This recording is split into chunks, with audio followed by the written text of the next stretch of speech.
I am Abhishek, an architect for 5 years now. I am here to answer and talk about general bias that fly by related to architecture. If you want to know about it, this is the channel to be at. Check out my other videos as well.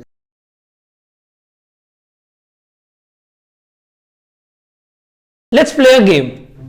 Kumbhalgarh Fort, IIM by Louis Khan, a Qutub Minar, or a Sarnath Stupa. All the buildings from different dynasties या different time period. Still, these all buildings have something in common. क्या आप सोच सकते हैं कि वो क्या है? Well, you guessed it right. A brick, right. इसके ऑल्टरनेटिव्स इतने आए इतने गए, लेकिन इसकी जगह कोई नहीं ले पाया. इसकी अपनी अलग ही पहचान और अलग ही जगह है in the modern world also. ऐसा क्यों है? आइए जानते हैं. ईंट बहुत भारी लग रही है, अब मैं इसे डाल देता हूं नीचे. The major reason behind brick being the most favorite of all the construction material is कि एक तो ये बहुत ज्यादा इकोनॉमिकल है.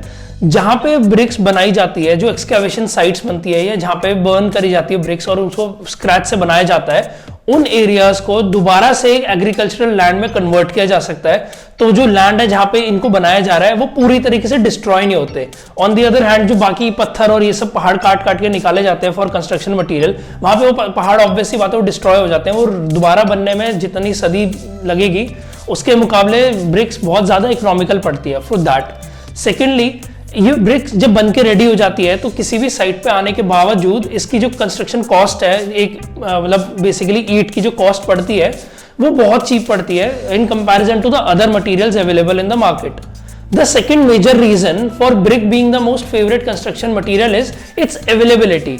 तो क्या है कि जो ब्रिक को बनाने का जो बेसिक जो मटेरियल लगता है, जो बेस मटेरियल है, वो लोकली अवेलेबल होता है, इसलिए हर जगह अवेलेबल हो जाती है बहुत ही आसानी से. इसकी वजह से दूसरी जो सबसे इजी एक बहुत ही फायदेमंद काम होता है वो ये होता है कि जो ट्रांसपोर्टेशन कॉस्ट होती है वो ना के बराबर हो जाती है, क्योंकि बहुत ही नजदीक से आ रही होती है सारी की सारी ईंटें. तीसरी सबसे बड़ी जो रीजन है एक ब्रिक को यूज करने की, हाँ सस्ती है हमें पता है, अवेलेबल हो जाती है बहुत इजीली हमें पता है, और इकोनॉमिकल भी है, ये भी ठीक है, लेकिन ब्रिक्स आर वेरी ड्यूरेबल.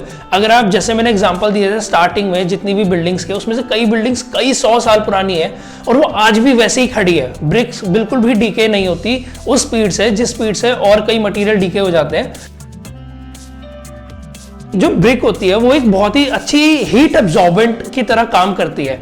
अगर सर्दियां होती हैं तो ब्रिक जो है डे टाइम पे हीट जो है वो एब्जॉर्ब कर लेती है और लेटर इन द नाइट वो धीरे धीरे उसे रिलीज करती है.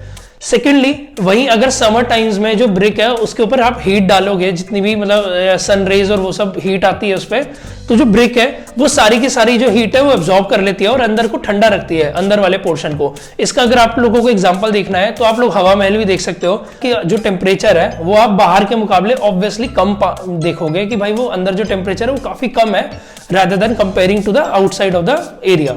सो बेसिकली इतने टाइम में इसका कोई ऐसा ऑल्टरनेटिव नहीं आया जो ब्रिक की जगह ले ले. हाँ, बहुत सारी कंक्रीट ब्रिक्स है जो आने लग गई है आजकल, ये वुड भी यूज काफी जगह होता है, काफी सिटीज में, काफी मतलब कंट्रीज वगैरह में, लेकिन ब्रिक का ऑल्टरनेटिव उसके लिए कह सकते हैं. लेकिन ब्रिक को रिप्लेस करके कोई कंस्ट्रक्शन मटेरियल आ गया हो, ऐसा इतनी सदियों में नहीं हुआ है.